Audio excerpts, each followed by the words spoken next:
Max Orland, Melbourne Football Club. You're listening to the Coaches Panel. This is Nat Fyfe from the Fremantle Footy Club. Trent Cotchin from the Richmond Footy Club. Scott Pendlebury from the Collingwood Football Club. You're listening to the Coaches Panel. Patrick Cooch from the Carlton Footy Club. It's Rory Sloane here from the Adelaide Crows. This is Tom Mitchell. You're listening to the Coaches Panel. If I had a time machine, I'd go back 12 months ago and change who I had at number 1 in my 50 most relevant. With the time machine, you'd have to say it was Jordan Dawson, wouldn't you? His 2023 was absolutely sublime, not just from a football sense, but for us that play SuperCoach and AFL Fantasy. But does it change for us in 2024 as a mid only? We're going to talk about him on today's episode of the 50 Most Relevant. You got MJ here from the Coaches Panel. I hope you're well. We have got less than 2 weeks to go in this daily countdown, talking about who I think are the players we must have a conversation about this preseason as we consider what we do in our dream team, AFL Fantasy and SuperCoach sides. Right throughout this series, we've been collaborating with some of the great content creators in the fantasy footy community. For some, you know and love. For others, we've been introducing you to them for the very first time. Someone you might have listened to last year when they burst onto the scene in the AFL fantasy scene, whether it be those Sunday night X or Twitter live spaces, or when he joined us for the first time on the 50 Most Relevant last year. From AFL Fantasy Fanatics, it's Bales. Nice to see it. Not talking about your boy and Rory Laird, but his captain and teammate, Jordan Dawson. Thanks for being on the 50 Most Relevant. Thanks, MJ, mate. Always good to be on. He still makes the appearance of people watching on the video with the poster of the background. But no, good to be here and good to be recording from Australia. Because if people remember last year, I was actually in America when I was doing the LDU and Sicily episodes. But now, good to be talking about one of my boys in Jordan Dawson. Keen to get stuck into why he's in the top 15 in the 50 most relevant.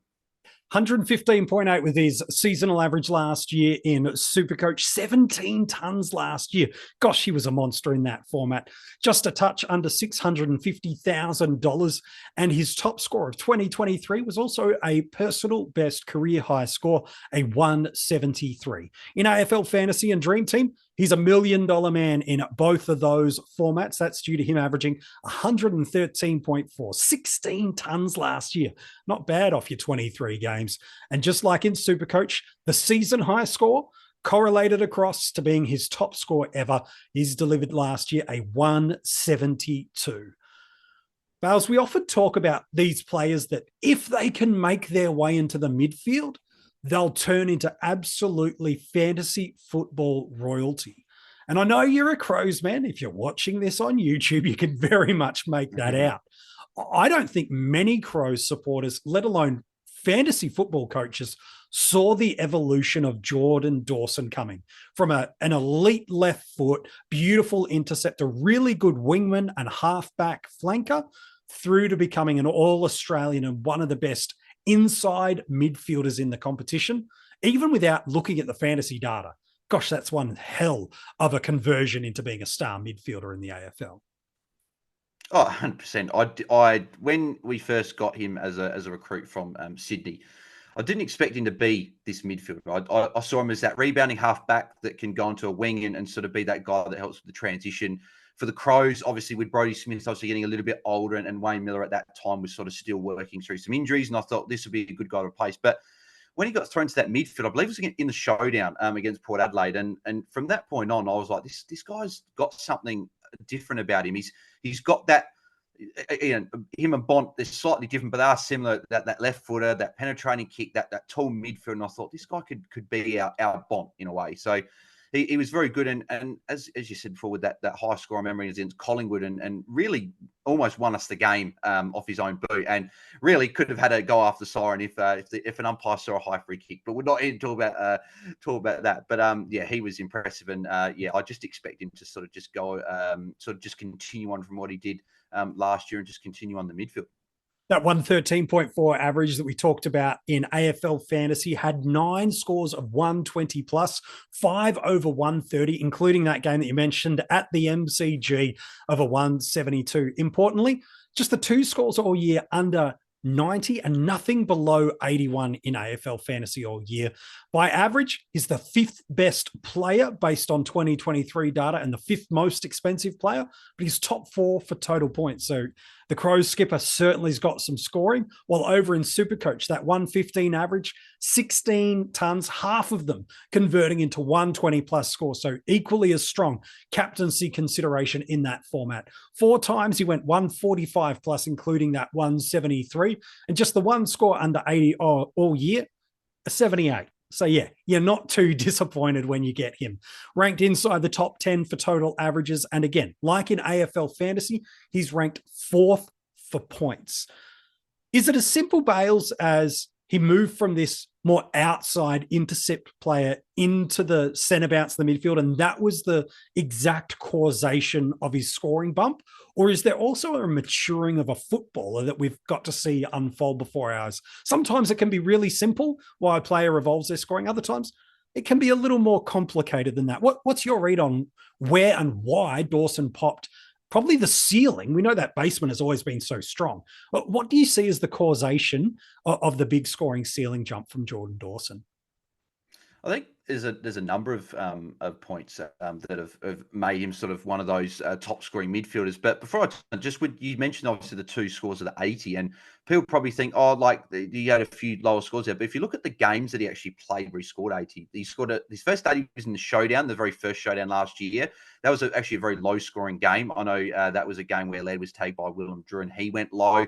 I think there was only a couple of hundreds in that game. So it was a very low scoring game in general. And then the other one was actually against the Bulldogs in Ballarat, which we know is sometimes not a friendly ground to score at. So if those 2 different games, then he didn't score on a 90. But I know you can't just remove those 2. So we'll include them. But I just thought I'd make that point that those 80s are actually like they're hard games and are a different ground in terms of Ballarat. But in terms of like the causation you talk about in terms of why he was able to raise his ceiling was, I think, captain was one. Being the captain, had more responsibility in the midfield, taking over that mantle as the number 1 midfielder at the Crows. I know obviously he's got Laird in there and Crouch and other guys running through there, but he did become that number 1 guy. So leading from the front, he took on that burden. I think he's also always been able to fill up all the stat lines. More in defence, he was the marking guy, maybe chip in with a couple of tackles. But I remember that game I talked to you off camera about, actually, when the first game I actually saw him play midfield was actually against Hawthorn in 2022, where he was being tagged by Finn McGuinness, moved into the midfield, and I think he racked up about 10 tackles and put up about an 80. And I thought, well, if he can do this like without having any time in the midfield, what's he going to do if it's a full preseason midfield? And that's when it sort of thought, well, he could be a midfielder, but I didn't actually see it coming to fruition. But then, yeah, just able to add those tackles, those marks. That game against Collingwood, he was able to fill up every single stat line and go massive. So I think that there's just a number of different things. Well, and then the other thing as well that we'll probably touch on is the Crows were the number 1 team for stoppages in the AFL last year. So that was another thing that was able to help boost those numbers in terms of disposals and tackles. So yeah, I think it's a lot of factors into why Dawson was able to raise his ceiling. It's incredible. He only had a jump of 2.5 possessions per game. So sometimes when you think about this guy that makes this incredible ascendancy, you're like, oh, he must have had 5 or 6 more disposals per game. Couple of handballs per game is really the jump. Yeah. He actually regressed in his scoring through marks. He went down, like you mentioned, off that halfback and wing where he was getting the intercepts and transition footy. Not as much. He dropped his scoring there. Rather, the greatest statistical note of where it was through tackles. He went from averaging 3 per game right up to 6.7, which, as you mentioned, the Crows love that contested, congested game, farming the ball out to their runners and then getting it to their good ball users, which certainly Dawson is one of those. The positive with the move is he didn't lose his floor. Sometimes your one wood can change when you change roles. He was always a really good basement, really good floor, and then he'd flirt with ceiling a little bit. Now, in 2023, the floor held, if not arguably elevated a touch, and that scoring ceiling that some didn't think he had, well, he found that. Importantly, he's been incredibly durable over the big chunks of his career, but since he's landed at the Adelaide Football Club, hasn't missed a game yet. So good news for Crows fans and good news for us that are considering him in SuperCoach, Dream Team and AFL Fantasy. As I do the 50 most relevant and work through players, I always, of course, I build out who I want and put them in places. But as we get closer to either doing the episodes, whether it be the video, the audio podcast, or writing the article, I find myself getting either pleasantly surprised or a little alarmed at different things I find in my research. One of the things that kind of surprised me was the current ownership of Jordan Dawson, because politely, yeah, he's a gun. Like I said, top 5 point scorer overall across your format. So your boy can play, but he's 17% of SuperCoach teams, 17% of Dream teams, and just 12.4% of AFL Fantasy. But given the complete lack of discussion around him this pre-season, Bales, I was convinced I'd be looking at these ownership numbers going, he's under 10%. He's hitting unique territories. We're verging towards a relatively high number now. What's your take on I know ownership isn't always an indicator of start, fade, or anything like that, but when I've already read you through those numbers, what's your initial take? Do you feel like that's about right? Does that feel too high? Does that feel too low? What's your take on the ownership? Yeah, when you first say it, it does sound a bit high. Like when, again, people are going to say, "Oh, you love talking about Lairdy," but I'm going to bring him back in again. I've had more discussion about Rory Laird, and I'm not talking from me. I'm talking about from other content creators in the space. Like I had Stato on the pod the other day saying he thinks Rory Laird would be his number one midfield scorer. So I've heard that. I've heard a few other players. I know Mini Monk has talking about Laird as well. Put a post up on Twitter, X or Twitter, whatever we call it these days. So I've heard more discussion. So Dawson's the one that we haven't actually had much discussion about. And when you say his ownership's that high, it's surprising to me. And he is over $1 million. You are paying a fair bit for him. And him and Laird are fairly close. It's just over 12% for Dawson, 11.26% for Laird. So they're fairly close. And I think people are probably going to choose one of the two just because of Adelaide's high stoppages. People want a sort of piece of the pie in terms of their fantasy team for a midfielder from the Crows. But I think Dawson's got... They've both got safe floors, but I feel like Dawson's got that high ceiling. I think with Dawson in the midfield, I think Laird's ceiling is capped a little bit. We haven't seen him go many times over 150, whereas Dawson, we've seen a few times actually him go over 130 multiple times. So if you are looking for that high ceiling player and the guy that probably can push the 120 average, I think Dawson is your guy because he's a captain. He's got the responsibility. We saw last year what he can do. But I guess that to come with that, he's going to probably cop a bit more attention from opposing sides. However, I think Dawson's a player like Bontempelli where he can fill up other stat lines. I think he can still put up a solid score of an 85, 90 plus score. And you'd be sort of, I'll take that on the chin for a week. You're probably not going to captain with a potential tag and sort of you move on next week, hope you can make up the 130 and sort of right that sort of wrong if you put it like that in your team. He is such a hard matchup. He's certainly not the fastest player in the AFL, but he's a guy that's come from that wing background. So he knows how to find space and read the play really well. It's one of the things that made him such an elite defender at Sydney. And while I was so disappointed to lose him, because his ability to read the ball in flight and take overhead marks. And then what we saw last year, the development of the contested and clearance winning, as well as the defensive stuff. You're right. Even if he does get shut down with a first touch at stoppage or at clearance, okay, he's going to be first in for a tackle. So I agree. Even when those tags do come, and they will come in 2024, you're not going to get those 60s and 70s that can cost you. Rather, you're likely to see the 80s and 90s, which certainly aren't a disaster when you get that level of attention. One of the reasons around that. Ryan Reynolds here for, I guess, my 100th Mint commercial. No, don't. I mean, honestly, when I started this, I thought I only have to do like 4 of these. I mean, it's unlimited premium wireless for $15 a month. How are there still people paying 2 or 3 times that much? I'm sorry, I shouldn't be victim blaming here. Give it a try at mintmobile.com/save. Whenever you're ready.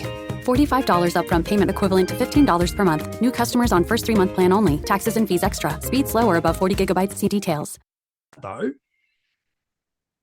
You wanted to jump in, Bales? I was just going to say one thing about Dawson is that, and I was sort of going to ask you about this. Did you expect him to be as tough a player as what he is? Because I certainly didn't. Because like there were some tackles last year where he'd sort of tackle him and not dump them to the ground, but strong tackle to the ground. And I thought this guy is a lot tougher than what I thought he was. Because you see a lot of the players on the outside, you don't see them transition to this real sort of contested inside sort of ball that Dawson is. So were you surprised at how tough he ended up like looking last year and what you expected from him?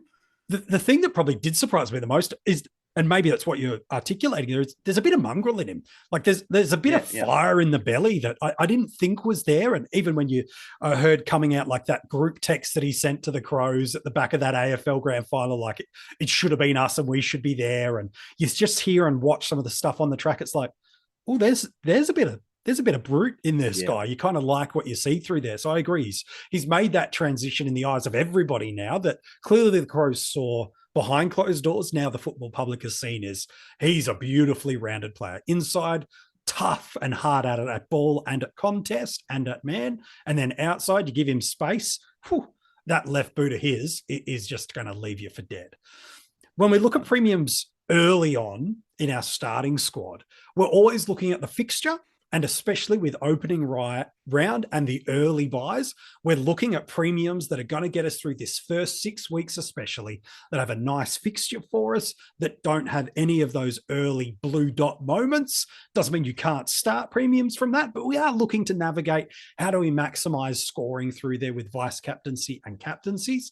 The good news is Dawson plays all the way through, and he's got a really nice buy. They're right at the back of the tree. So you're going to get that first 14 games in a row. Should he be fit and healthy, you're going to get Dawson every there.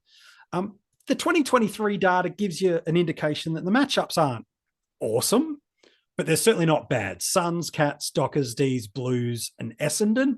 Couple at Adelaide Oval, couple away from there. Vales, it's not the best fixture for an inside mid, but it's certainly not a disastrous one either, with really no obvious big tags coming his way. I do expect a Hayden Young to play pretty accountable on him in that round 3 matchup, but is there anything that first 6 weeks from a fixture or opponent perspective that sounds some alarm bells for you to mean, you know what, he's not someone that'll help you through those early buy rounds?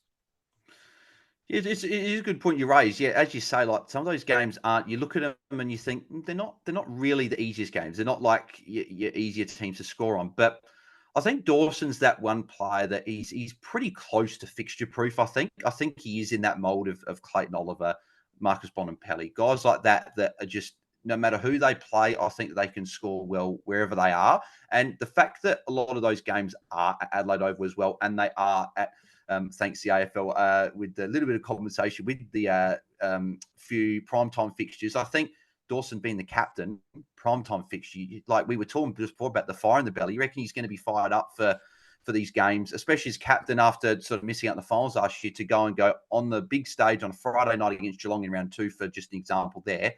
You're going to see big captain performance from him. I could see someone like maybe Geelong go. We might put a Mark O'Connor into the midfield for that game on him, or a Tom Atkins runs with him. I think maybe Atkins goes head-to-head with Rory Laird or something like that. Obviously, we've got to see how the season unfolds. But I just think Dawson is pretty close to fixture proof. And as I say, I just think, with the Crows building, hopefully towards whether that be finals this year or just to improve on what they did last year, I think Dawson's in for another good season to build up some more big scores for us.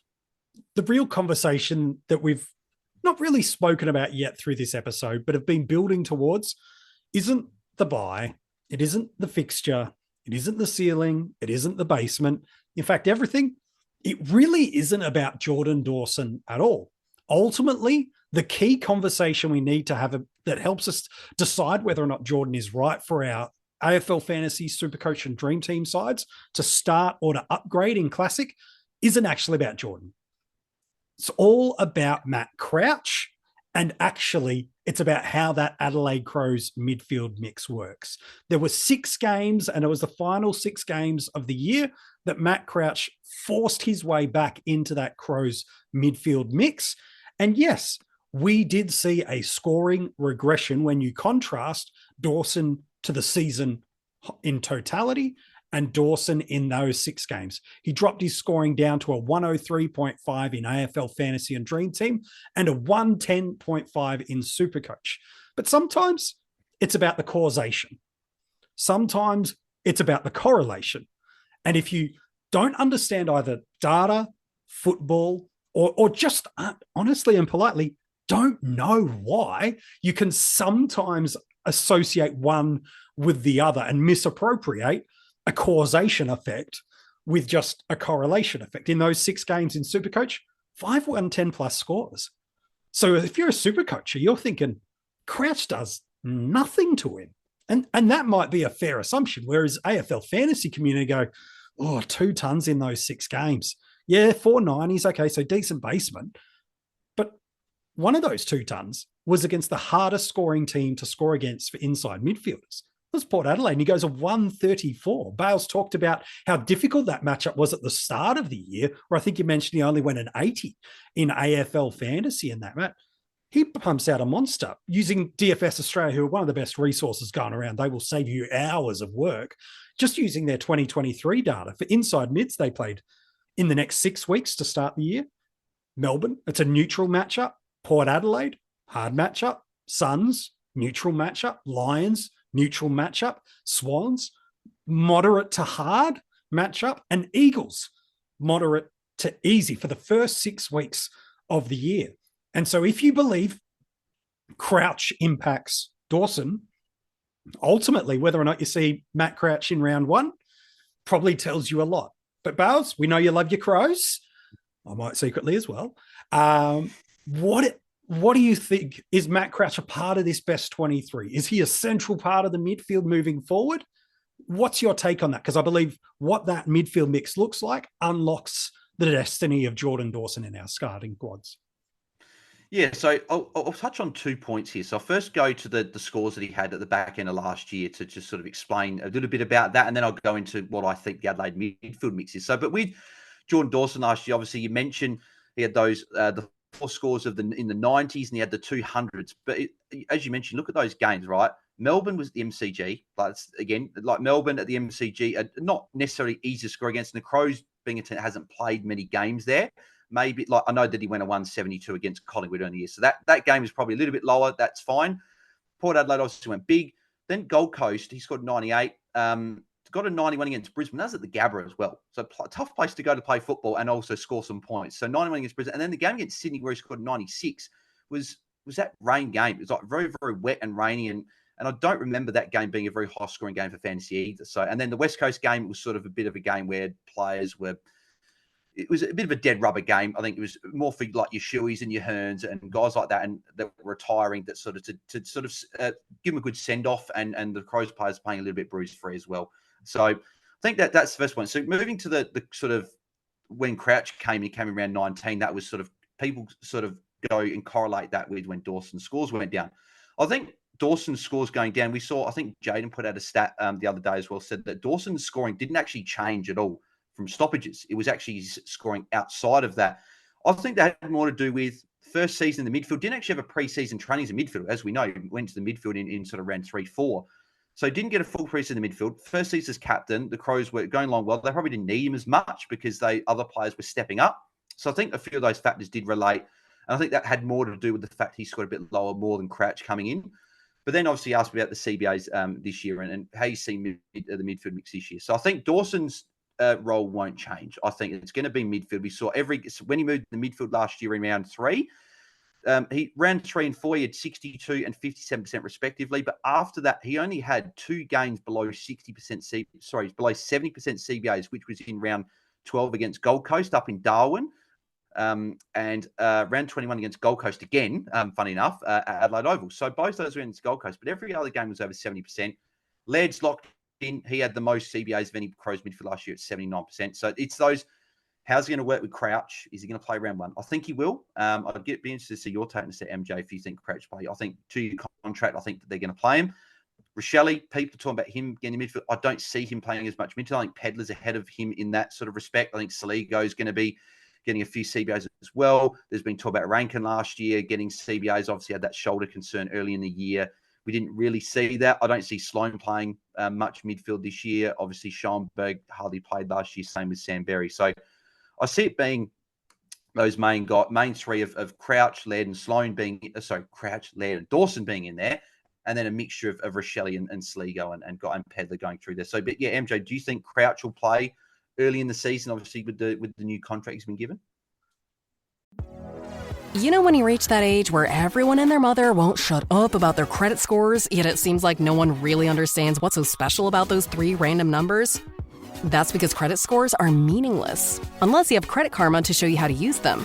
We use those 3 random numbers, plus your financial profile, to help you find your next opportunity. Like a more rewarding credit card, a game plan that helps you pay down debt faster, or a personal loan to help you save more on interest payments each month. Cha-ching! Download Intuit Credit Karma today to get started. I hope not. Matt's an incredible human being. I had a little bit to do with him for doing some media stuff. He's a great human being, so it's no knock on that. The reason I say I hope not is if you look at the Crows, they've undergone an incredible, painful period of a rebuild. 2020, where it took them 3/4 to 7/8 of a season to get a victory during that COVID-affected year. 2021, again, another painful year. 2022, some slight green shoots. And then last year, finally, it felt like that burden of rebuild was lifting. And now the kids are emerging. If they're going back to the well of a Laird and Crouch midfield, heavy rotation, what has the rebuild been for? You've done all the hard work. You've had the bad years. You've had the wooden spoon. You've got elite, good young kids that can roll through there. You mentioned a Pedler. You mentioned a Saligo. Rochelle in spurts has shown moments. Rankin in spurts has shown moments. Berry in 2022 looked like he was coming with a steam train and then kind of jumped off that train in 2023. For me, I think, and again, it's my perspective, if Crouch is in that midfield, I'm not so sure it hurts Dawson's fantasy scoring, which is ultimately what we're looking at. I think the real loser is the Adelaide Crows in the sense that it just means the kids aren't ready yet. And it means the rebuild of the kids taking them to the next destiny that they want to be, which is finals. It just means the kids aren't taking them there in 2024 and they need another year to get them there. So that's why, again, to put my Crows hat on for a second, which I don't like putting on too often, when you're a Sydney-based born person living in Melbourne, you don't wear your Crows hat too often, mate.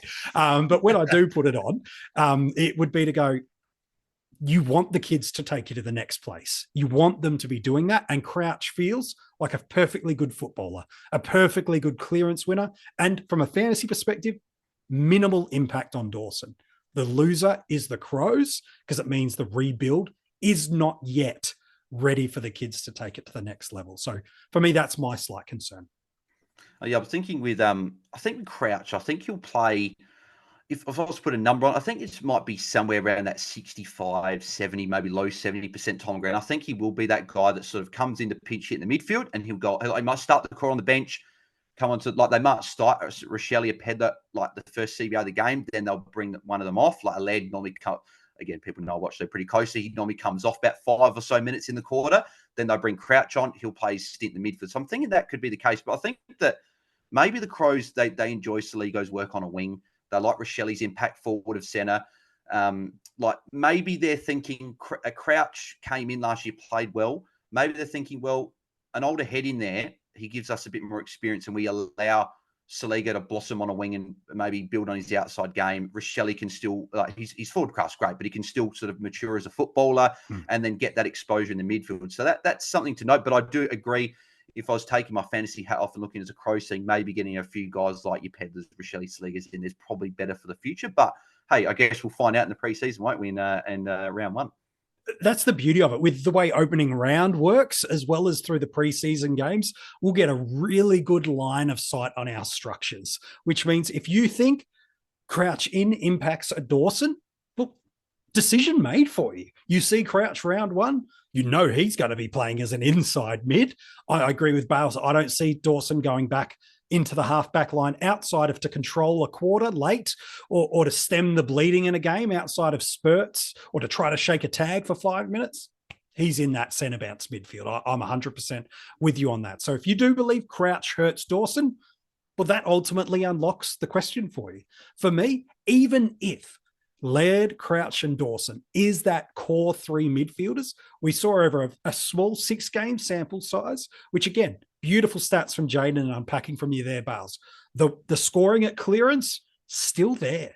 The scoring at spread and second and third touch, is that match dependent? Is that opposition? Is that fixture? Is that weather? There's a lot of unknowns through that.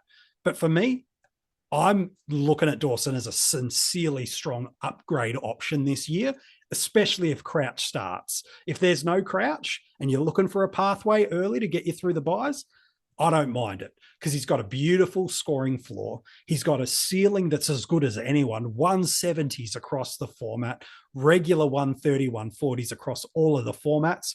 I'm with you, Bales. I think at some point in 2024, you're going to want to be able to see one Jay Dawson in at least somewhere in your fantasy side. The question is, are you starting him or you're going to upgrade to him?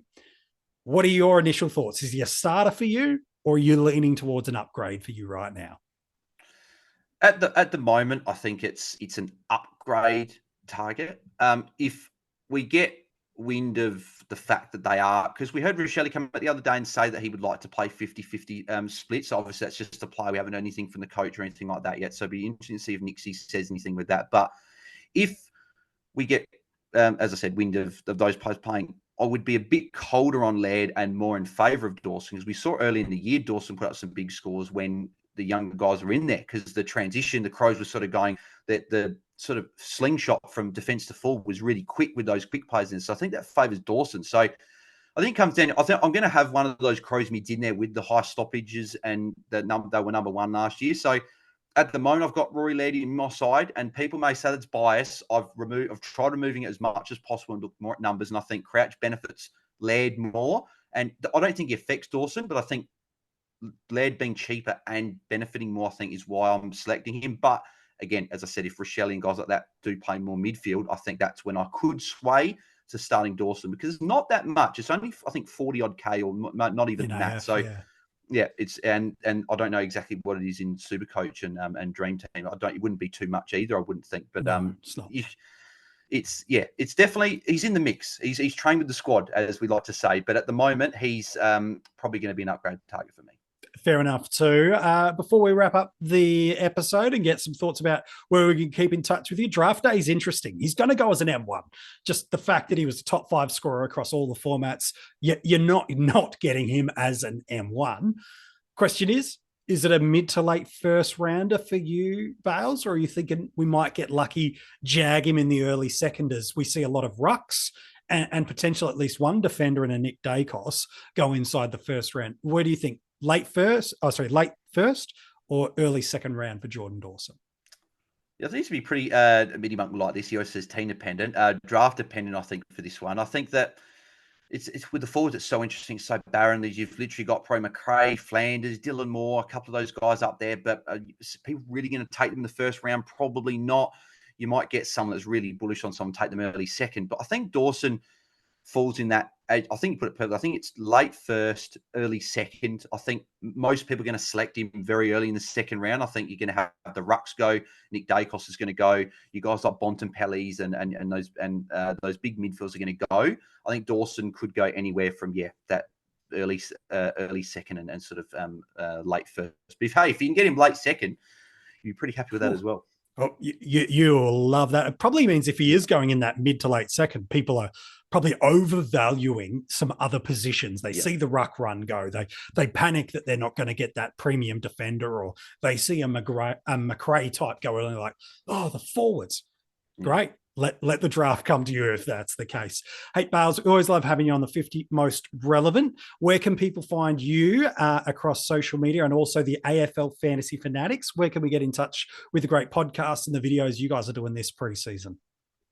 Yeah, thanks, MJ. Always love coming to 50 Most Relevant. Staple of my preseason, listening to every day, listen to all the episodes of the 50 Most Relevant.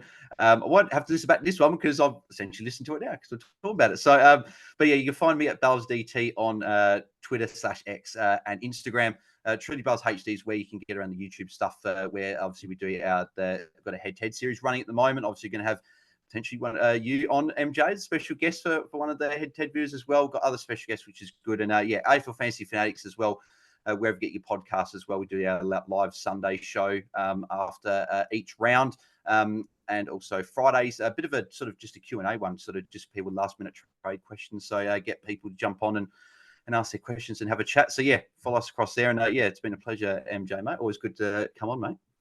Mate, love having you on here. If you want to catch up on any of those places where you can get in touch with Bales, either the podcast, the videos, or where you can get him on social media, and you're like, I missed that. Don't worry, we've got it in the description of this episode for you. So you can just go in there, click those links, and be able to follow and subscribe and check out some of the great stuff that he and the team at AFL Fantasy Fanatics are doing in the pre-season and in the season proper. If you want to go read the article on Jordan, it is online for you now at coachespanel.tv. If you're enjoying these audio podcasts, well, wherever you find your podcast, you can find the Coaches Panel. Just simply search for the Coaches Panel, subscribe, and give a 5-star rating. If you leave a review as an Apple podcast listener, there's only a couple of weeks left to go, but if it's a nice review, we'll read you out and give you a shout out during the 50 most relevant. So if you haven't done that, jump on in. We'd greatly appreciate it. And for the 2024 preseason, we thought, you know what?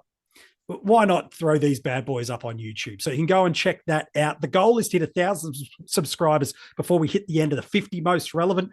We didn't even have any at the start of the preseason and nearing in on that. So we'd love you to jump in and subscribe and turn the notifications on. So as soon as a new episode drops, which will be every day of the preseason, even after the 50 most relevant, we're dropping stuff every single day. You'll get notified of that straight away. In 30 seconds, I've got a little clue for you about who's next in the 50 most relevant. But if you haven't joined our Patreon fan group yet, you're seriously missing out. The links for it in the description of this episode, but there are a ton of hidden rewards, group access that nobody else gets access to. There's brand new Patreon keeper leagues that are about to start, in-season and preseason bonuses, and access to different panel members that you just can't get as just an average everyday listener. But our Patreons get it. If you want to become a part of the Patreon supporter group, tiers start from as little as $2 a month. You can jump in. We'd love to have you there. So we're out of the teens. Number 12 in my 50 most relevant. Can you believe we're nearly into my top 10? Have I got any more surprises cooked up? Or is it just the 12 names you think that are there that are left to go? Here's what I'll tell you. If you go back and look through the names of the 50, we haven't touched on the rucks really all that much, have we?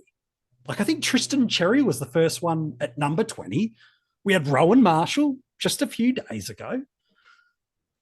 But surely we're talking about the rucks again soon, aren't we? Let's do that tomorrow.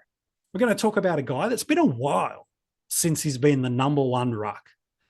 And when he was the number one ruck, he was one of the best SuperCoach and AFL fantasy scorers we've ever had. But there's some early challenges. He's valued. No one would question that. He's number one ruck. No one would question that. But he's got an early buy. That does make it hard. Is that enough to change your strategy and your structure? Does it change other parts of how you select people? Or do you just go, stuff it, I'm going to pick him? Who's this number one ruck in his team with supreme value and an early buy? You'll find out tomorrow in the 50 most relevant.